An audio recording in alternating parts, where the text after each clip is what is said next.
वर्ण में हमने कहा था कि वर्ण है दो प्रकार के। कितने प्रकार के? वर्ण दो प्रकार के।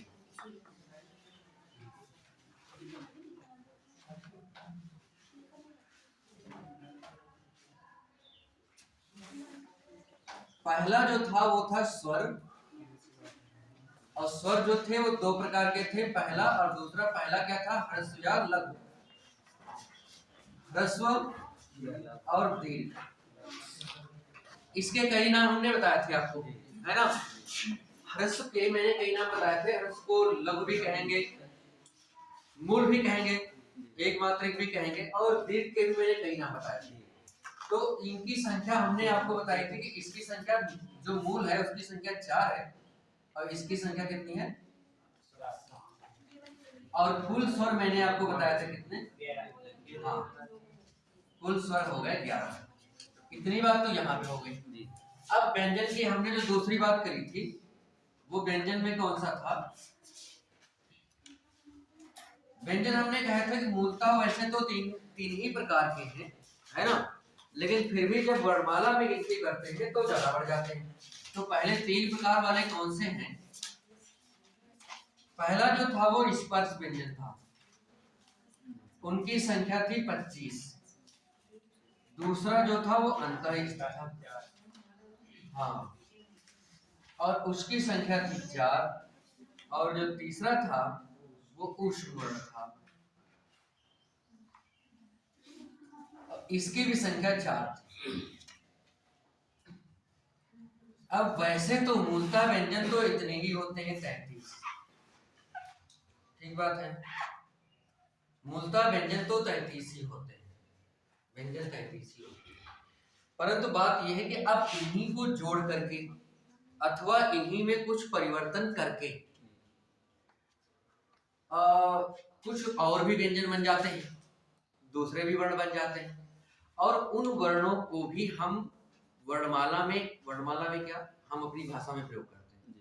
और जब हम अपनी भाषा में प्रयोग करते हैं तो जब हमें वर्णमाला लिखना होगा या वर्णों को क्रमबद्ध करना होगा या वर्णमाला बनानी होगी तो हमें उन वर्णों पर भी तो ध्यान देना होगा कि उन वर्णों को क्या करेंगे जिन इतने और इसके अलावा भी जो वर्ण हैं अब वो भी हमारी भाषा में प्रयोग होते रहे हैं, हमारी लिपि में प्रयोग होते रहे हैं, तो उनका क्या करेंगे। तो फिर उनका जब अध्ययन किया गया तो ये देखा गया कि ये जो दूसरे वाले वर्ण हैं वो अलग नहीं है, बल्कि मूल व्यंजन इतने ही हैं, इन्हीं से जुड़ करके किसी में दो जुड़ करके अलग अलग व्यंजन है यही वाले, और जुड़ करके एक नया बन गया। किसी में पहले थोड़ा दूसरे करके उसमें कोई बिंदु लगा करके कुछ दूसरे प्रकार में बन गया, या कुछ थोड़ा बहुत परिवर्तन करके और दूसरा बन गया। तो इन उनका भी प्रयोग होता है।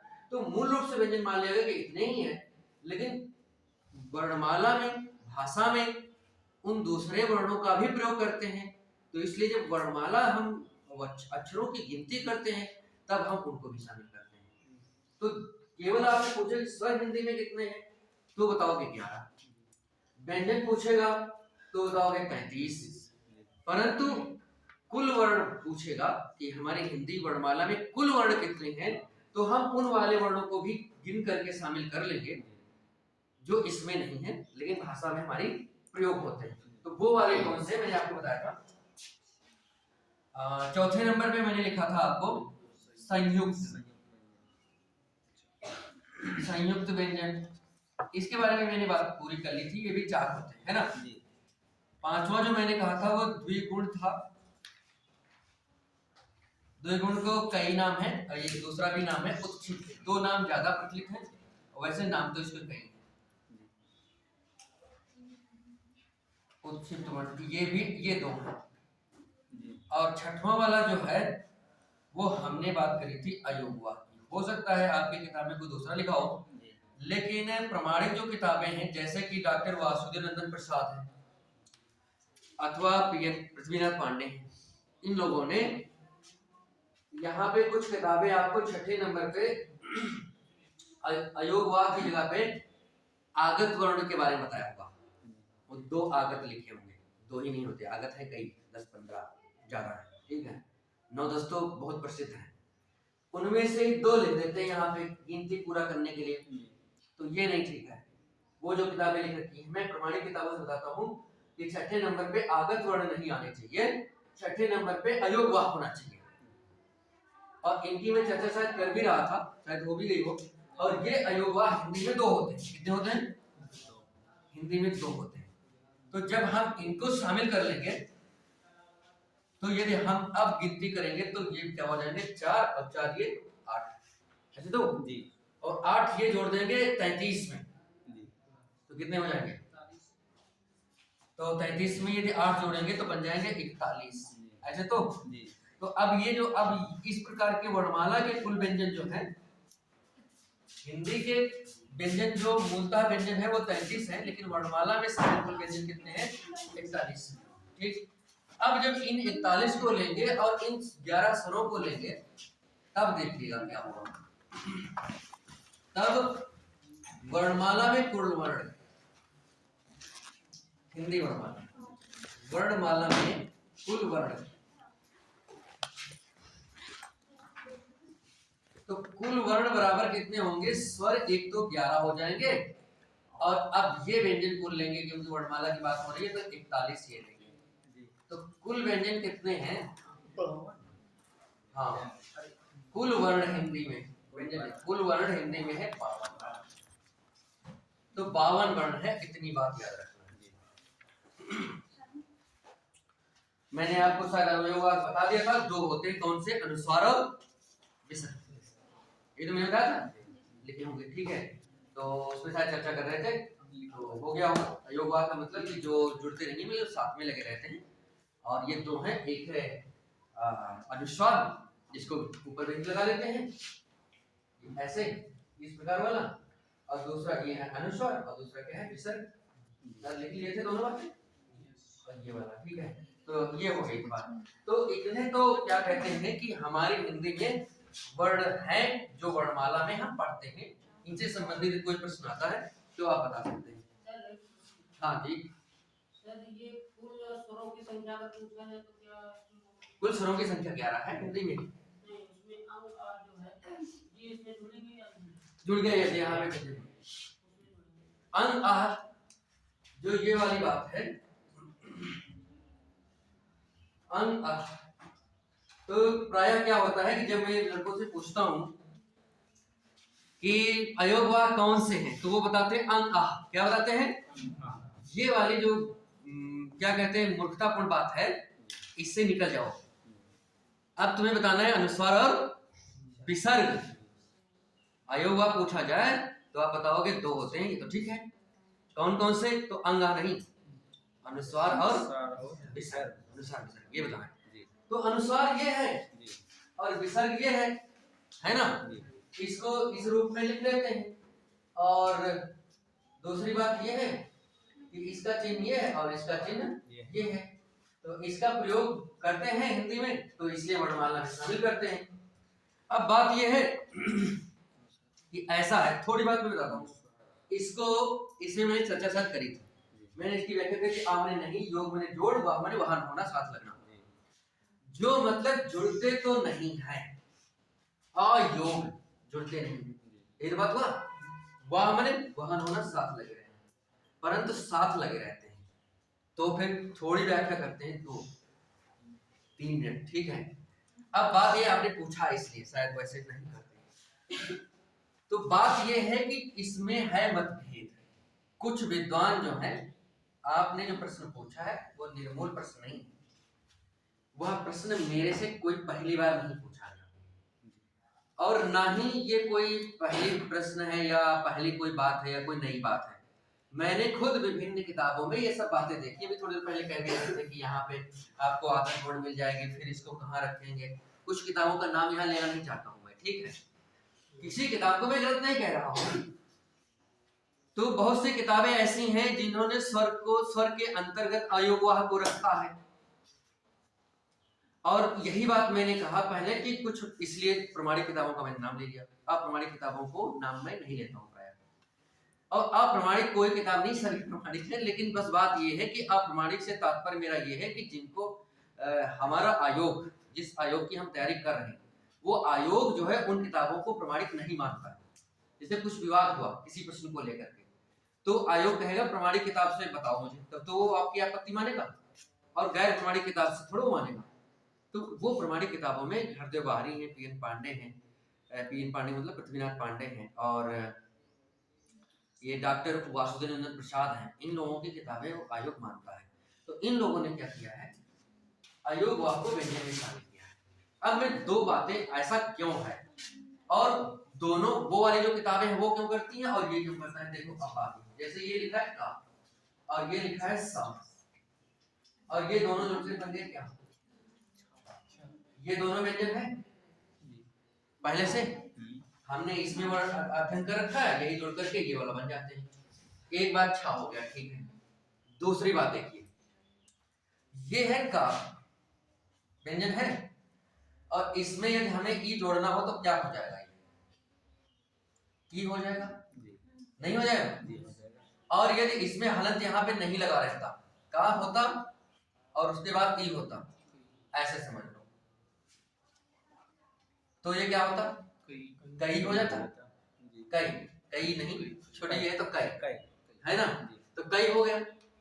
तो बात ये है कि ये क्यों जुड़ गया, ये जुड़ना नहीं, ये एक संस्कृत में संहिता रूप में होता है, परासन्निकर्षा संहिता, यानी कि आपस में दोनों एक पास जब आएंगे तो उनमें बिना किसी नियम के, बिना किसी और नियम का मतलब संधि का नियम, जब वर्णों का आपस में जोड़ होता है तो वह जोड़, वर्णों का जोड़ संधि के अलावा और किसी नियम से नहीं हो सकता।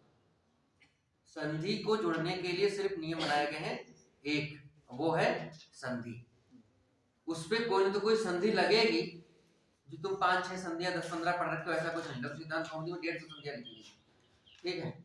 तो वो कोई न तो कोई संधि के नियम से होगा, तभी वो जुड़ेगा, बात समझ रहे हैं, अन्यथा नहीं जुड़ेगा। तो लेकिन तब भी कभी कभी क्या होते हैं, कुछ पास में आ जाते हैं, जैसे कि मैं करूं, जैसे कि मैं करूं यहाँ नर और प्लस इंद्र, क्या करूं मैं, क्या तुम जान गए पहले से, ऐसा क्यों है, क्योंकि इस संधि को तुम जानते हो पहले से, ठीक, कि यहाँ पे छोटा आ है, यहाँ पे ई है, और ये दोनों मिलकर के क्या बन गए हैं, ए बन गए हैं, ठीक बात है कि नहीं। अब दूसरी बात, मैं ये करूं, ऐसे मैं लिखूं सीता और राम, अब हमें बताओ क्या ऐसे लिखा जाता है कि नहीं लिखा जाता है, ऐसे एक साथ सीताराम को लिखा जाता है कि नहीं लिखा जाता है, लिखा जाता है। तो ये कौन से नियम से एक पास में जुड़ गए हैं, जुड़ने का नियम एक ही संधि है। तो संधि के अंतर्गत एक और बात नियम होता है कि परासन्निकर्षा संहिता, इसका मतलब ये होता है कि यदि परस्पर वर्ण पास में आ जाएं और बिना किसी नियम के पास में रहने लगे तो वो होती है संहिता, क्या कहलाती है, बात ये है। तो वहीं पे बात ये है कि ऐसे ही इन व्यंजन और स्वरों का आपस में ऐसा तालमेल है, स्वर और व्यंजनों का आपस में ऐसा तालमेल है, ये शुद्ध व्यंजन आ जाएगा, शुद्ध व्यंजन के पास में कोई स्वर इधर आ गया, इधर नहीं इधर, ठीक है, तो वो स्वर क्या होगा, उस स्वर की मात्रा तुरंत लग जाएगी, ये हम संधि में पढ़ाएंगे, लेकिन यहाँ पे बात आई है तो मैं पढ़ा रहा हूँ। तो फिर देखो तुरंत, अब जैसे ये होता, इसमें पहले से, अब ये ऐसे लिखा है तो इसका मतलब इसमें पहले से छोटा आ है कि नहीं है इस वाले में, और यदि ऐसे लिखा है तो इसका मतलब छोटा आ नहीं है, फिर इसके बाद में स्वर होगा, दो स्वर एक साथ नहीं जुड़ेंगे, दो स्वर क्या होंगे, जैसे इसमें लिखा है तो इसमें स्वर पहले से लगा, अब फिर इनमें तुम कुछ बना दो, ऐसे जोड़ करके ऐसे कर दो, या फिर कुछ भी कर दो और अपने मन से इसमें फूक कर दो, तो गलत है, जब तक इसमें हलंत ना लगा हो। हलंत ना लगने का मतलब उसमें स्वर नहीं है, तभी स्वर दूसरा लगेगा, और हलंत यदि लगा नहीं है तो इसका मतलब स्वर है उसमें, और स्वर है पहले से, अब फिर स्वर लगा रहे हो तो एक चीज पे दो स्वर नहीं लगते, कि जैसे मान लो की लगाया ये पर हो लगाया तो अभी का बड़ी होगा, ठीक है। तो एक वर्ण पे, एक व्यंजन वर्ण पे दो नहीं लग सकते। अब मैं बताना क्या चाहता हूँ, बताना ये मैं चाहता हूँ कि जैसे ये वाला का है, जैसे ये वाला का है, अब इसके साथ में मैं ये करूं तो ये तुरंत क्या हो जाएगा, ऐसे कंग हो जाएगा, कंगन लिखना हो, बात समझ रहे हो। इसको आधार मान के ही बहुत से विद्वान कहते हैं कि ये स्वर है, क्योंकि इसकी प्रकृति वैसे ही है जैसे ईश्वर की है। हर विद्वान गलत नहीं है जो किताब में लिखा है, उसने भी कुछ सोच के लिखा होगा ना। दूसरी बात, लेकिन मैंने ये भी कहा कि अब बात ये है कि यहाँ पे स्वर है ये, अब इसलिए उन्होंने ऐसा इसके साथ में हो जाता है, इसलिए उन्होंने ये बात कही है, ये बात ठीक। लेकिन समस्या ये है कि अब एक बात ये भी है कि बहुत से ऐसे शब्द तुमने देखे होंगे कि अभी मैंने ये कहा कि दो नहीं लगेंगे, और मुझे जैसे हिंदी ही लिखना हो और मैं ऐसे ना लिखूं और मैं लिख दूं ऐसे, तो भी तो सही है। अब यदि मैं इस वाले को इसका भाई यही वाला चिन्ह तो ये है कि नहीं, अनुस्वार ही तो चिन्ह है, और यो पहले से हा पे छोटी मात्रा लगी थी, पहले से हा पे छोटी मात्रा लगी थी, और फिर ये लग गया, क्या कहते हैं इसमें, तो ऐसा भी होना चाहिए कि फिर एक स्वर, एक व्यंजन पे दो स्वर नहीं होना चाहिए, तो एक व्यंजन पे दो स्वर हुआ तो फिर तो भी दिक्कत है।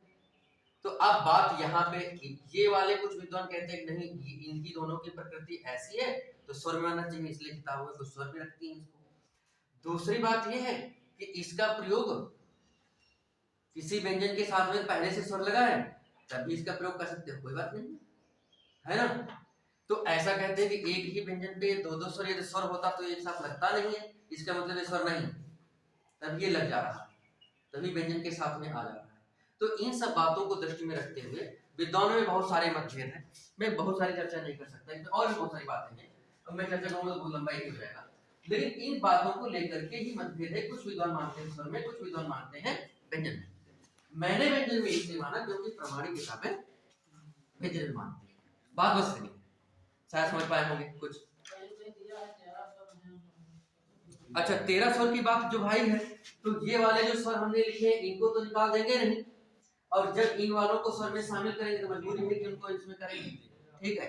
अब बात ये है कि 13 स्वर वाली बात है, अब नाम नहीं लूं मैं, लुसेंट में पढ़ा है आपने, ठीक है, तो लुसेंट को मैं नहीं कह रहा हूं कि गलत है, हर बात लुसेंट में गलत नहीं की गई, लेकिन अन्य जितनी प्रमाणिक किताबें कहीं पे नहीं लिखा है। दूसरी बात है, भारत सरकार की हिंदी निदेशालय की जो वेबसाइट है उस पर आप देखिए 11 लिखा है, जितनी प्रमाणिक किताब है 11 लिखा है, एनसीईआरटी में 11 लिखा है, जितनी भी अन्य जितनी भी कोर्स की किताबें जो है उनमें 11 ही क्या है सब, ठीक है। तो वो प्राचीन काल की बातें हो गई, अब 13 नहीं है, अब क्या है 11 है, ठीक है। और वो वाला कहा, और 13 कौन कर रहा था, 13 कर रहा था अयोग्य, अयोग्य को कहां कर लिया गया, व्यंजन में, है कि नहीं, तो बात ही खत्म हो गई।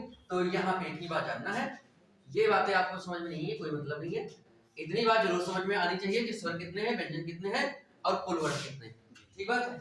अब इन्हीं वर्णों का, अब देखो एक बात सुनो, मैं उच्चारण स्थान लिखूंगा, इन वर्णों के उच्चारण स्थान नहीं होंगे, इन वर्णों के उच्चारण स्थान नहीं होते, क्यों नहीं होंगे, क्योंकि ये इनके पहले बताया जाते हैं, क्योंकि ये वाले वर्ण है तो यही बने, ठीक है। हाँ, एक गलत बात मैं बोलिए, इसके होंगे, इन दोनों के नहीं, इसका तो उच्चारण स्थान होगा, इसका उच्चारण स्थान होगा, लेकिन इन दोनों के उच्चारण स्थान नहीं होंगे। हाँ, इनके उच्चारण स्थान होंगे, इनके उच्चारण स्थान होंगे।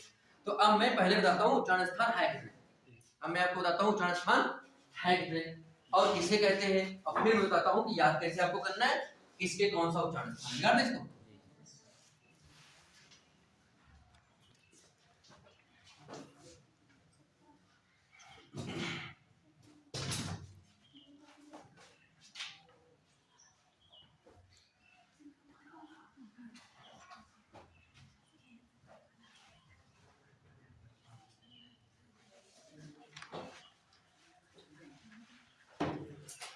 अब देखो, वर्णों के उच्चारण स्थान, एडी क्या डालेंगे, वर्णों के उच्चारण स्थान।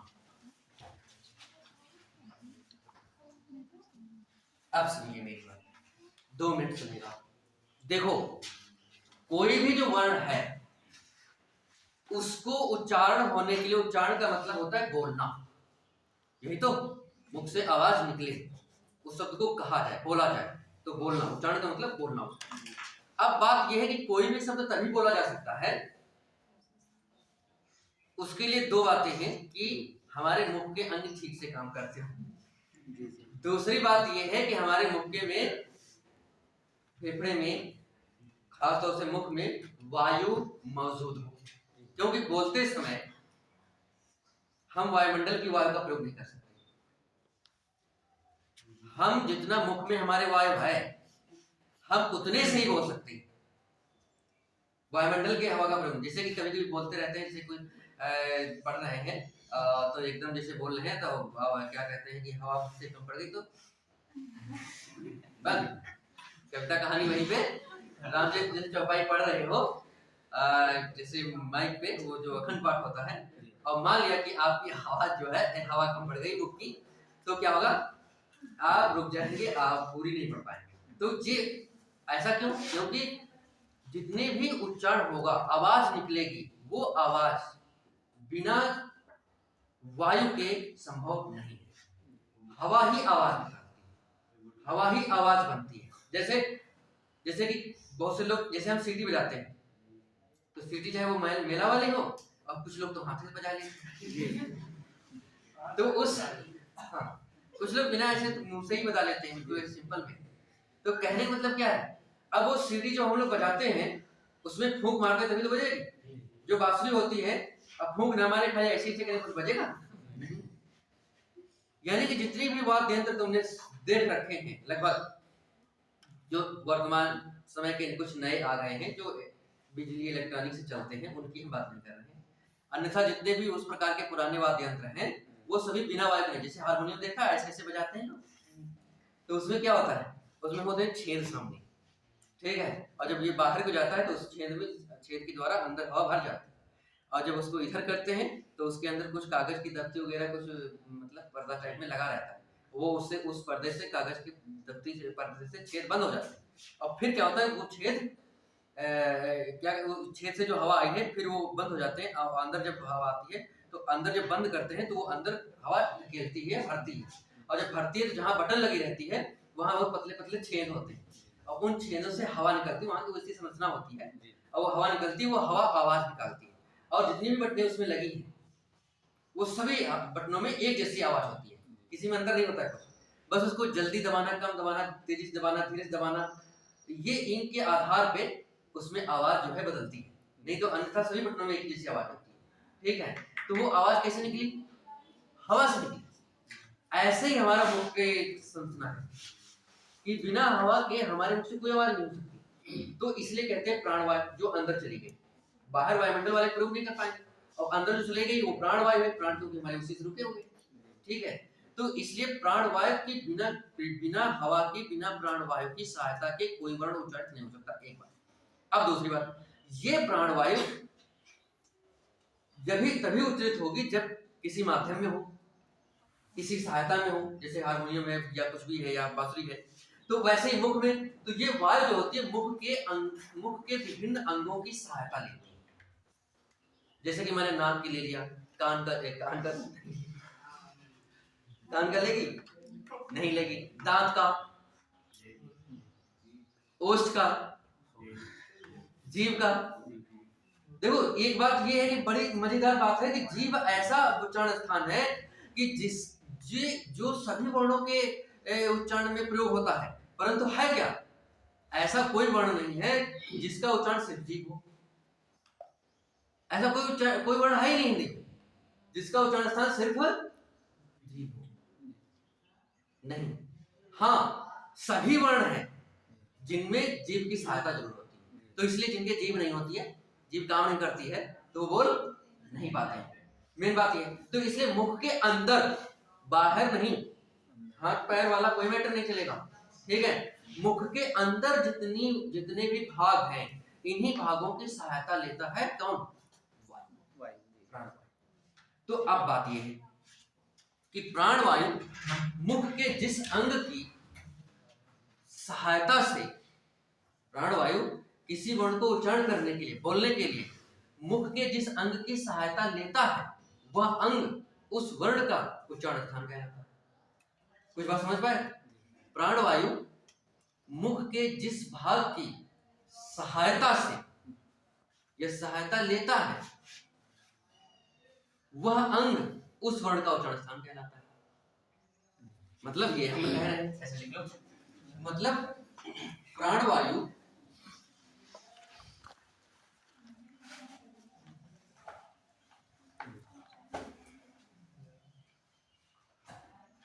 या दूसरे शब्दों में, सरल शब्दों में लिख लो, कम शब्दों में, ठीक है। मानव इसलिए लिख रहा हूं कि मनुष्य ही बोलता है।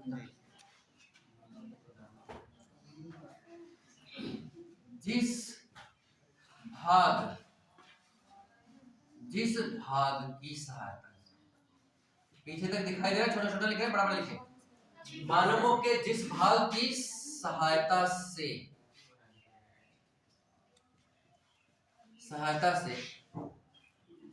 जिस वर्ण का उच्चारण होता है,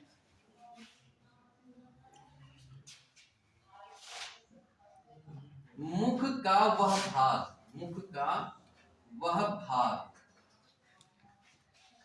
उस वर्ण का उच्चारण स्थान कहलाता है।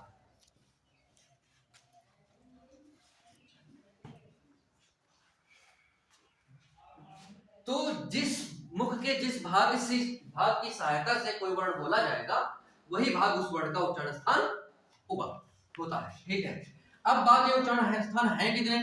तो हिंदी में देखिए, हिंदी में उच्चारण स्थान 6 होते हैं। कितने होते हैं? होते तो वैसे एक और है, 7 भी होता है, लेकिन वही अभी मैं बात करूंगा 7वां वाला है कौन सा, और प्रयोग भी होता है, लेकिन ऐसा वर्ण कोई नहीं है। जीवा वाली बात है ना, उसको जोड़ेंगे तो 7 हो जाएंगे, लेकिन मैं 6 ही लिखवा रहा हूँ।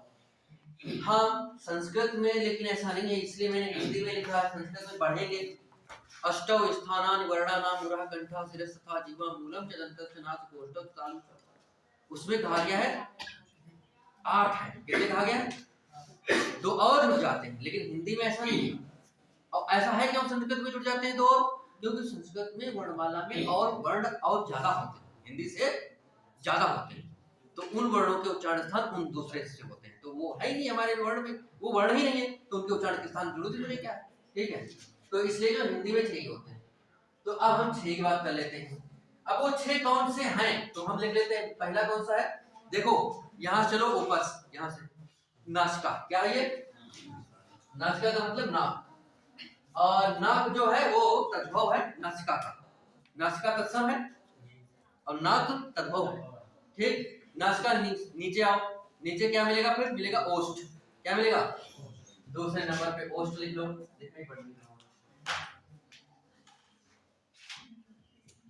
दूसरे नंबर पे ओष्ठ लिख लो, और तीसरे नंबर पे ओष्ठ, और ओष्ठ से जब अंदर घुसोगे तो कौन मिलेगा? दांत। तो ये क्या हो जाएगा? दंत। दांत लिख लो तो दंत सही रहेगा। ठीक है, दांत जो है तद्भव है और दंत शुद्ध। अब जब दंत के अंदर घुसोगे जैसे ही, तो क्या मिलेगा? जीभ मिलेगी। अब यही समस्या प्रद है, अब लिख लेते हैं। ठीक है, जीवा। क्या लिख लिया मैंने? जीवा। जीभ का तत्सम होता है जीवा। ठीक, और जीभ के फिर ऊपर का भाग, जीभ के छत, तालु। क्या है? तालु। ठीक है, तो तालु हो गया। ठीक, अब छठा हो गया, और 7वां क्या होगा? तालु से और थोड़ा अंदर घुसो। अंदर क्या घुसे? तो हो गया कंठ। अब कंठ जो अंदर हुआ, कंठ पर, कंठ के जो घुसोगे तो कंठ से पहले एक और स्टेशन मिलेगा, और जहां पे कौवा दिखाई पड़त, उसके ऊपर वाला जो भाग है वो है मूर्धा। वो क्या है? मूर्धा। कौवा के ऊपर वाला भाग जो है वो है मूर्धा, और मूर्धा का मतलब होता है ऊंचा स्थान। क्या होता है? कक्षा 9, 10, 11, 12 में जब पढ़े होंगे तो कवियों के जीवनी पढ़े होंगे, क्योंकि जीवनी पूछते थे परीक्षाओं में, तो उसमें पढ़ा होगा मूर्धन्य कवि थे। क्या कवि थे? तो मूर्धन्य का मतलब होता है उच्च कोटि, और मूर्धा का मतलब ऊंचा होता ही, मूर्धा से ही मूर्धन्य बना, तो इसलिए मूर्धन्य सा उसको कहते भी हैं। ठीक है, तो यहाँ पे अब 7वें के बाद क्या हो गया? 8वां।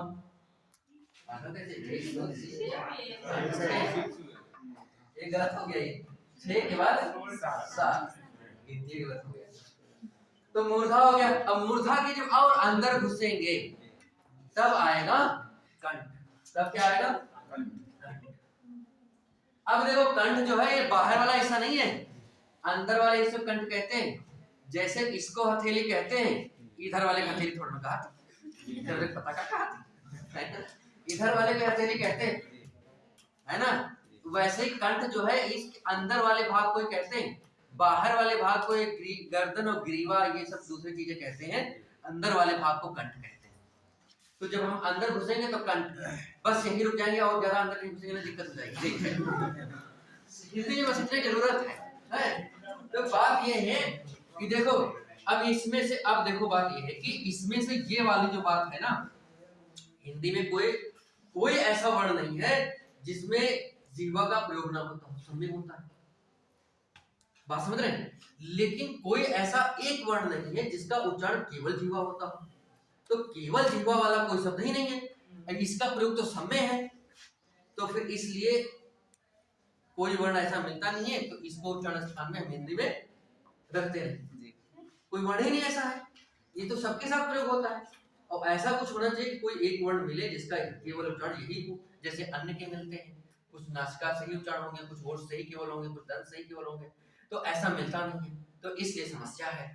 तो इसलिए जो है इसको मानते नहीं, इसीलिए मैंने 7 की जगह पे मैंने क्या लिखा है, 6 लिखा, क्योंकि ऐसा कोई हिंदी वर्ण नहीं है जिसका उच्चारण केवल जीवा होता।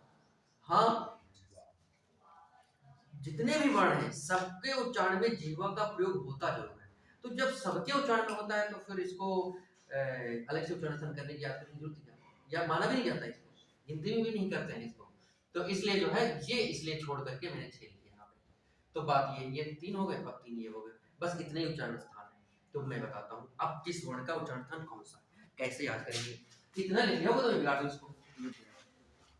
मैं इस बोर्ड पे पूरा उच्चारण स्थान लिख दूंगा एकदम का मतलब है कि समझिए।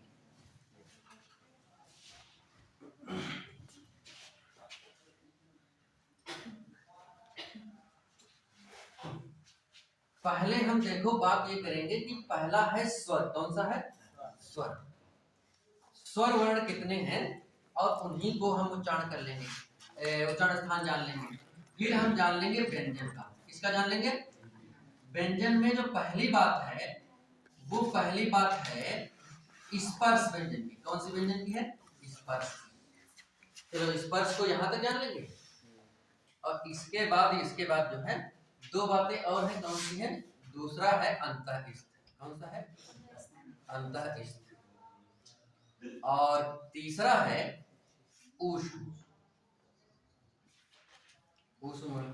और चौथा भी एक है, थोड़ा दूर लिखते हैं इसको, चौथा एक है अयोगवा।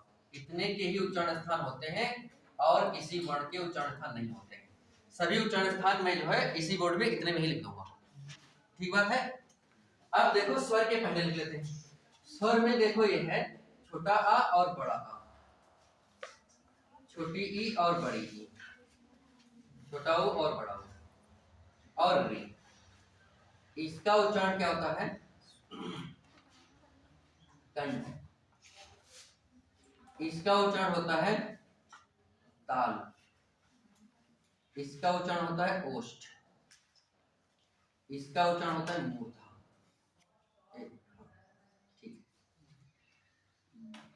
अब यदि मैं इतनी बात को किसी तरीके से याद करूं, जैसे अ जब बोलते हैं तो कंठ से लगता है, ई जब बोलते हैं तो ई जो स्वर है वो कंपन कर रहा है, जैसे तालु ऊपर जीभ के ऊपर की जो छत है उससे लग रहा है कि लड़ रहा है, ई जब बोलते हैं। ओ जब बोलते हैं तो ऐसे भी लगो तो वो ओष्ठ, ओष्ठ जो है ओ है ना, ओष्ठ से ओ ऐसे भी याद रखो इसमें। और री है मूर्धा, रा इसमें है और मूर्धा जब लिखते हैं तो रा इसमें आ जाता है, नहीं आ जाता। ओष्ठ वाला ओ इसमें है ही है, ऊ टाइप में ओ है, ओष्ठ याद कर लो।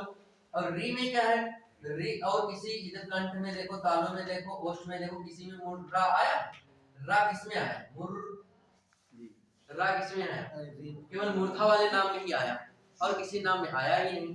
तो री वाले को समझ ले। और रा दूसरा वाला रा होता है ना, उसका भी उच्चारण यही होता है, ऋतुषाणा मूर्धा, ठीक है। वो दूसरी वाली रा होती है मूल वाली रा, ये वाली रा, इसका भी उच्चारण यही होता है, क्या होता है।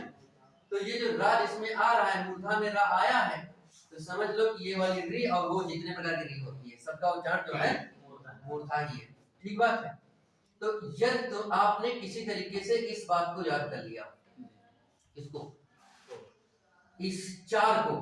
अब देखो जो उच्चारण स्थान छोटा आ का होगा वही बड़ा आ का भी होगा, मतलब समझो ऐसे, चाहे एक आदमी तो खाना बनाओ और चाहे 10 आदमी खाना बनाओ, बनाओ तरीका तो बड़ा है। पहले भाई कढ़ाई रखियो, फिर तेल दरियो, फिर तेल गरम हो तो मको चीज लहसुन प्याज दरियो, थोड़ा बहुत हमको बनाया है इतना। और ऐसा तो है कि एक आदमी बनाओ तो ऐसे करियो, और 10 आदमी बनाओ तो पहले सब्जी डाल लियो और फिर उसके आखिर तेल दे दियो। ऐसा तो है, नियम तो वही होगा। वैसे ही इसमें भी एक है, छोटा का उच्चारण करना हो, छोटा का मतलब है कि कम समय में बोलना। ये तो उच्चारण में जिनका उच्चारण एक पल में किया जाए कम से कम, और जिनका उच्चारण 2 पल में किया जाए ज्यादा, तो कम हो जाए ज्यादा, उनका उच्चारण स्थान समान रहेगा, है ना। तो दोनों का छोटा बड़ा का उच्चारण स्थान समान कंठ ही रहेगा, छोटी बड़ी का तालु रहेगा, बड़ा का ओष्ठ रहेगा। तो ये वाली चीजें 4 बातें आप याद कर लेते हो किसी भी तरीके से, तो सारे स्वर याद हो गए। सारे स्वर क्या हो गए? याद हो गए, खत्म। ठीक है, कैसे क्या कोई बचेगा? दूसरी बात ये है कि इसको याद करने का एक ट्रिक हो सकता है, कर्ता ओम। ये ट्रिक ऐसे है भाई, देखो इसी क्रम में तो वर्णमाला लिखी जाती है, पहले छोटा बड़ा लिखोगे, फिर छोटी बड़ी लिखोगे, फिर छोटा बड़ा लिखोगे, फिर लिखोगे, यही क्रम तो लिखने का है। अब इसी क्रम में ये इसका उच्चारण है, तो का से कंठ कर लोगे, ता से तालु कर लोगे, ओ से ओष्ठ कर लोगे, उठा कर लोगे, ऐसा भी हो सकता है। ये ट्रिक से भी याद हो सकता है, नहीं हो सकता है? अब ये 4 याद हो गए किसी भी तरीके से आपको रट रटा के, इस ट्रिक से या समझ के। जैसे मूर्धा रहा है, इसमें ओ से बन रहा है ओष्ठ, है ना, ऐसे तालु बन रहा है ई से, ऐसे कुछ करके तो समझ लो जितने भी स्वर है सभी याद हो गए। क्यों? 4 स्वर और बचे, कितने बचे? 4, वो याद हो गए, खत्म। कैसे? देखो देखो यहाँ पे लिखा ए और ए, ओ और औ, ये 4 बचे थे। इसका जो निर्माण हुआ था, मैंने कहा था इस रूप में हुआ था। क्या मैंने कभी संयुक्त स्वर बताए थे? हैं? उसमें मैंने कहा था कि ये जो ए है दीर्घ गुण संधि में, जानते हो इसे ए कैसे बनेगा? वहां लिखा भी मैंने था कि गुण संधि के नियम से हुआ, वृद्धि संधि के नियम से हुआ। तो ये जानते हैं कि ए का उच्चारण, ए जो बनता है, ये यहाँ पे एक मात्रा होनी चाहिए, ठीक है। ए जो बनता है ये किससे जुड़ के बनेगा? छोटा और ई, ये तो होगा। छोटा करके बड़ा कर, छोटी बड़ी को बात देखिए, उच्चारण दोनों बड़ा कर। तो यहाँ पे ये जान लो कि इसका उच्चारण हम पहले से याद कर रखे हैं, कौन सा है? कंठ, ठीक है। और दूसरा इसका उच्चारण तो हम पहले से याद रखे हैं, क्या है? तालु, नहीं है? तो फिर इसका उच्चारण जो होता है ए का, वो होता है कंठ तालु। तो मैं याद करके जो तो तुम्हें पहले से मालूम है कि तुमका ए कैसे बनते हैं और ए कैसे बनता है, ये पढ़ा चुके हैं। और संयुक्त स्वर आप पढ़िएगा जाके, उसमें आपके लिखा होगा आपके पास, है ना। तो वहां पे ए कैसे बन गया? तो आ और ई से बना, और आ का उच्चारण हमने 4 याद ही कर रखे हैं। आ का कंठ है, ई का तालु है, तो इसका मतलब है ए का उच्चारण जो होगा वो कंठ तालु से होगा जी। बस याद हो गई बात। और दूसरी बात ये है कि इसको भी याद रखने का एक ट्रिक है, एकता। क्या ट्रिक है? एकता का मतलब ए से समझना है ए है दोनों, ए है दोनों। अब का से कंठ, अब ता से तालु, नहीं याद हो सकता है? अब देखो वही वाली बात है, जो छोटा का उच्चारण स्थान होगा वही बड़ा का होगा भी, वैसे जो ए का उच्चारण होगा वही ए का भी होगा। इन दोनों का उच्चारण समान होगा, वैसे नीचे वालों का भी है। तो मेरे ख्याल से जो 4 याद हो जाए तो नीचे वाले याद कर लेने में लगता है कोई दिक्कत नहीं, याद हो जाएगा। हाँ बस ये जरूरी है ये जानो कि ये किससे बना है, ये हमें पता भी था, लिखवाया भी था, स्वर में पढ़ा है। अब दूसरा उसी तरीके से इसको भी समझ लेते हैं। ओ जो है वो किससे बनेगा? तो ओ बनता है छोटा आ, छोटा हो जाए बड़ा हो कोई बात नहीं, ठीक है, और बनता है ऊ से, यही तो। और अब फिर क्या हो जाएगा? तो आ का उच्चारण जानते हो कंठ है, ऊ का उच्चारण जानते हो ओष्ठ है ना, कंठोष्ठ हो गया, खत्म। कंठोष्ठ ओदय तो कंठोष्ठम, ये संस्कृत में पाणिनि शिक्षा में था। तो कहने मतलब उससे मतलब यहाँ से मतलब है। और जब ओ का मुझे मालूम हो गया तो औ का तो अपने आप, क्योंकि इनको उच्चारण तो दोनों का समान रहेगा ना, है ना। तो बात ये समझ गए, बस ये स्वर खत्म नहीं खत्म जी। देखो 2 2 4 2 6 और 6 1 7 और 7 4 11 उच्चारण स्थान खत्म, बात खत्म। स्वरों में बस इतनी बात है और मेरे ख्याल से कोई बात ही नहीं है। अब हम बात करते हैं स्पर्श व्यंजनों की। स्पर्श व्यंजन 5 वर्गों में विभाजित है। उच्चारण स्थान से प्रश्न आपकी परीक्षा में पूछता है, दूसरी परीक्षा में तो पूछता है, वो तो एक बार निश्चित ही है, लेकिन आपकी परीक्षा में 66 में मैंने देखा है पिछले वर्षों के पेपर में, तो उसमें पूछे हैं, ठीक है, तो इसलिए जानना बहुत जरूरी है। तो यहाँ पे अब स्पर्श व्यंजन की बात कर लेते हैं। तो ये तो याद हो गया, इसको लिख लेना और इसको फिर से समझ लेना अपने हिसाब से, देखोगे तो समझ जाओगे, और लिखा नहीं रहेगा तो हो सकता है गड़बड़ा जाओ। तो ये इसका कंठ होस्ट और इसका कंठ, ठीक है। अब स्पर्श में क्या है कि 5 वर्ग है, कौन कौन से हैं? क वर्ग। इन वर्गों को याद करने के लिए मैंने कहा था ये काम कचट और ता, ठीक बात है। इन्हीं कचट तब एक टाइम कर लो। कचट तब मुझे याद करना है, ये क्रम याद करने के लिए पहले आएगा का वर्ग, फिर आएगा चा वर्ग, फिर आएगा टा वर्ग, और फिर तब आएगा ता वर्ग और पा वर्ग। इतनी बात तो ठीक ही है, हैं? अब जब इतनी बात हो गई है तो इनमें अक्षर भी देख लेते हैं कौन कौन से हैं। इसमें अक्षर है का, खा, गा, घा, अं। थोड़ा छोटा लिख रहे हैं, शायद पीछे तक ना पहुंच रहा हो, लेकिन एक तक तो जानते ही हो। वही अक्षर लिख रहे हैं, छोटा बड़ा वाला। क्लास चल रही है, पीछे तैयारी जरूर कर रहे हैं, पढ़ो लेकिन पहले छोटा बड़ा जी सर, छोटा बड़ा पढ़ेंगे पहले तक तो। दूसरा चा, छा, जा, छा, इया, ता, था, डा, धा और रा। ता, था, दा, धा और रा। पा, फा, बा, भा और इतने देखो 25 में, ये तो पढ़ चुके हैं पहले, इसमें मुझे क्या कोई नहीं आ रहा। देखो बात ये है कि इसमें क्या होता है कि प्रत्येक वर्ग का एक एक फुल है, एकदम फुल का मतलब ये है कि जो का है, का वर्ग, इसका उच्चारण होता है कंठ। क्या होता है? कंठ। इसका उच्चारण होता है तालु। सभी का, ये पूरे पूरे अच्छा है, पूरे पूरे लाइन का एक ही उच्चारण स्थान है, बस थोड़ी दिक्कत है, अभी बताते हैं। ता का पूरा उच्चारण होता है मूर्धा से, और ना का उच्चारण होता है दंत से, और पा का उच्चारण होता है ओष्ठ से, है ना। तो यदि ये वाली बात है तो हम इसको भी वैसे कर सकते हैं। वैसे ही करने का मतलब है कि इनका पहला अक्षर मैं ले लूं, कष्ट तक मैं जानता ही हूं, और हो जाएगा कता मुदौ। क्या हो जाएगा? कता मुदौ हो जाएगा। क्या हो जाएगा? कता मुदौ। इस कता मुदौ से क्या लेना है? का से कवर्ग और इसका से कंठ, चा से चवर्ग और इसका से तालु, ता से टवर्ग और इस मा से मूर्धा, ता से तवर्ग और इस दा से दंत, और पा से पवर्ग और इस ओ से ओष्ठ। क्या ऐसा समझ सकते हैं? कोशिश करके कता मुदौ, यदि ये बात याद रहे तब तो याद ही है वो क्रम। और दूसरा क्रम जो है कता मुदौ, ये ट्रिक में कता मुदौ का मतलब ये हुआ कि का वर्ग का उच्चारण कंठ से हुआ। अब का वर्ग में कितने हैं? 5 अक्षर, 5, 1 2 3 4 5, इन पांचों का उच्चारण किससे होगा? कंठ से। और चा वर्ग में 5 है, इन पांचों का उच्चारण होगा तालु से, और टा वर्ग का उच्चारण मुंह से होगा, मूर्धा से, है ना। टा वर्ग में जितने हैं, और ता वर्ग में जितने हैं उनका उच्चारण दंत से होगा, और पा वर्ग में जितने हैं जो पाई लगी है औ की, जो ओष्ठ समझ लेना है, ओष्ठ। कुछ बात समझ में आया होगा शायद, ठीक है। लेकिन एक बात इसमें दिक्कत वाली है, वो दिक्कत वाली ये है कि जो हमने ये बात लिखी है कि का, खा, गा, घा, ये जो 4 है 5 में से, इनका उच्चारण तो केवल और केवल और केवल और केवल कंठ से होगा।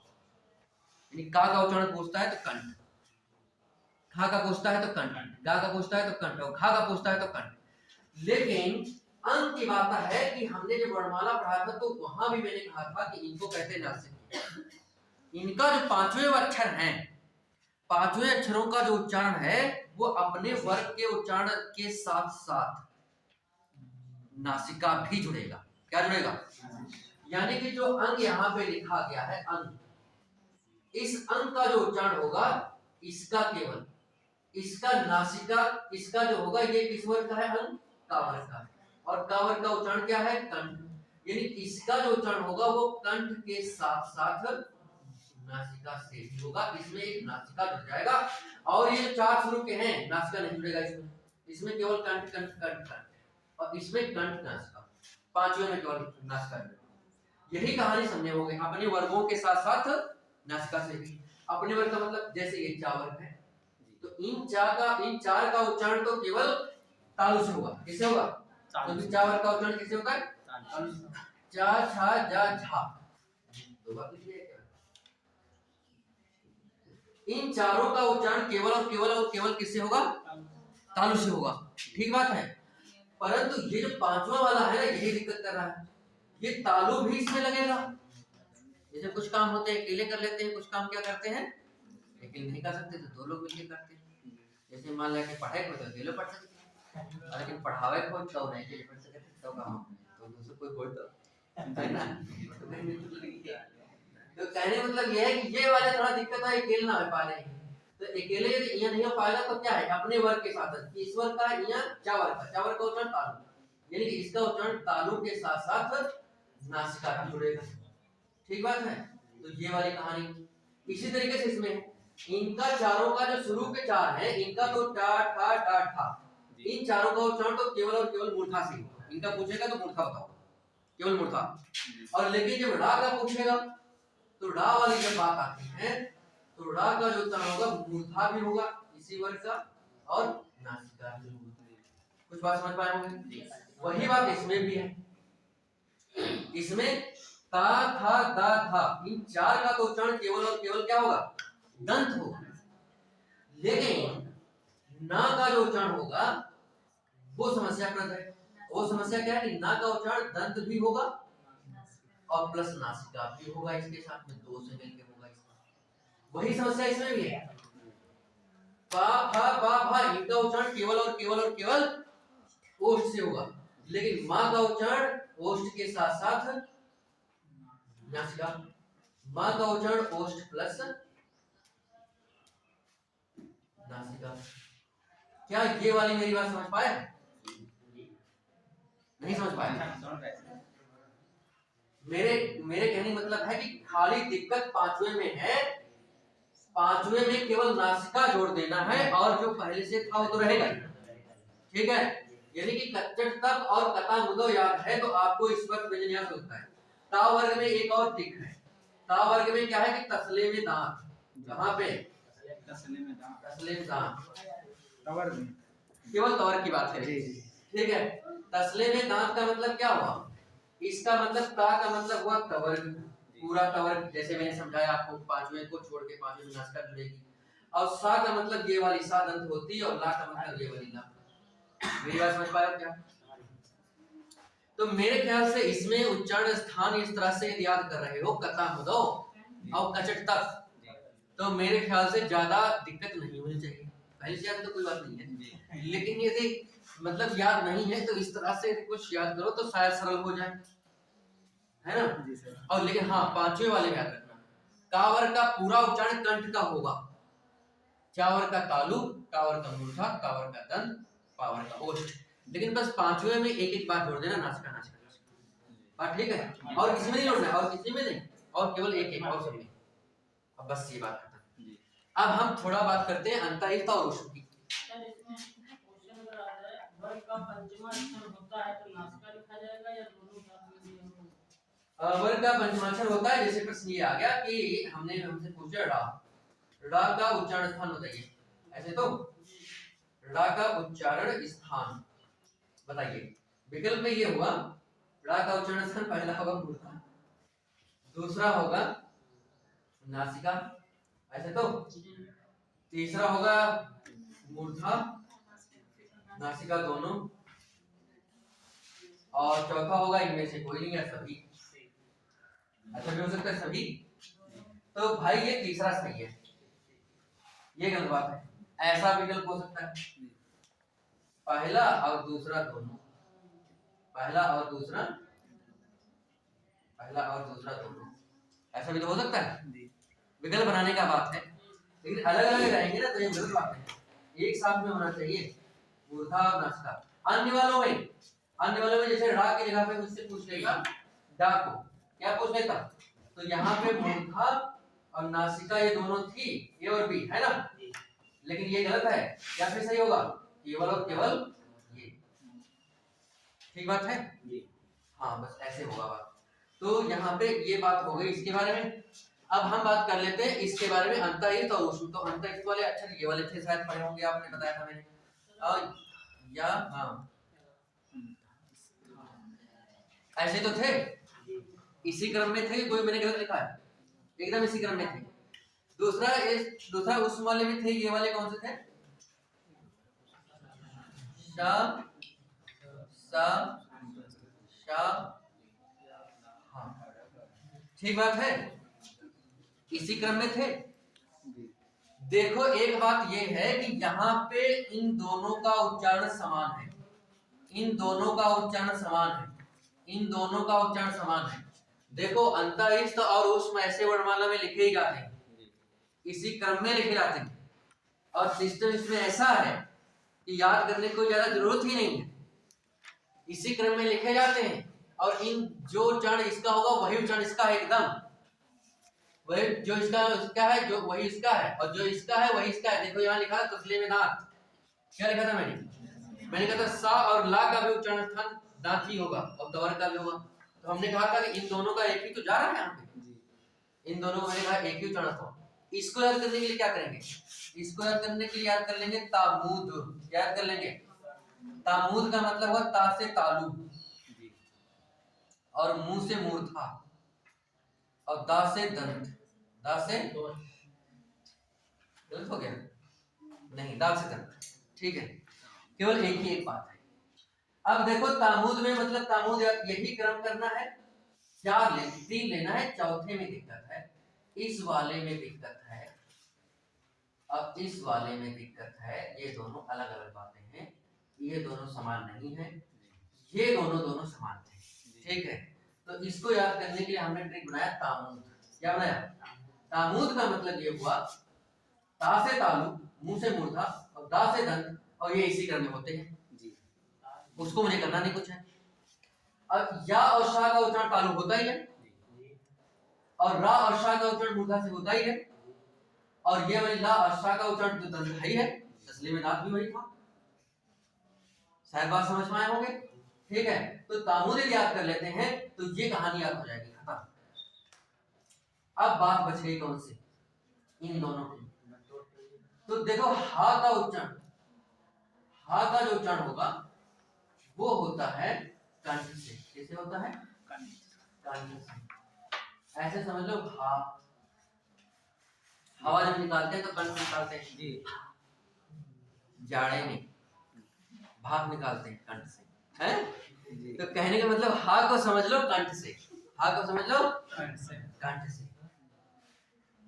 और जब कसके हा हंसेंगे खूब कसके, जैसे कि बाबा रामदेव को देखते हुए कभी कभी सवेरे 4 बजे, 4 बजे नहीं, पौने 5 बजे, 4:30 बजे बात उनका शुरू होता है, तब वो जो है शायद 7:30 बजे तक अपना चलाते हैं यूट्यूब पे और आस्था उस्था पे, फिर उसके बाद 7:45 बजे से शायद मीडिया टीवी पे आते हैं, है ना। तो कहने का मतलब है कि वहां पे देखा होगे तो बाद में बहुत जोर जो है हंसवाते हैं सबसे, तो क्या बताते हैं, मुख गला जितना सब खुल जाएगा, ठीक है। तो गला खुल जाएगा बिल्कुल एकदम हा वाले से, तो हा वाले से गला खुलेगा यानी कंठ, तो हा का उच्चारण क्या होगा, कंठ, ठीक। अब दूसरी बात ये है कि वाह, ये बहुत परीक्षा में पूछते हैं जी, पूछते तो ये भी है क्योंकि ये अकेले दोनों ऐसे वर्ण हैं जो अपना एक अलग उच्चारण स्थान लिए पड़े हैं। जैसे ये वाले थे, चलो ये वाले थे तब भी 2-2 मिलके लिए थे, है ना, मूर्धा से तो तभी वो कई थे मूर्धा के, ये भी 4-4 5-5 थे एक ही के उच्चारण स्थान। लेकिन वा जो है ना, ये वा जो है केवल अपना अलग है, और केवल 2 से मिलके इसका उच्चारण होता है, और सिर्फ दंत ओष्ठ से केवल यही होता है, इसके अलावा कोई होता नहीं। ठीक है, तो यहाँ पे इसको लिख लेंगे। एक संस्कृत में सूत्र है, वही मैं डायरेक्ट लिख देता हूँ, यदि सरल लगे तो वही याद कर लेना, याद हो जाएगा। वो सूत्र है वकारस्य दंत्योष्ठ।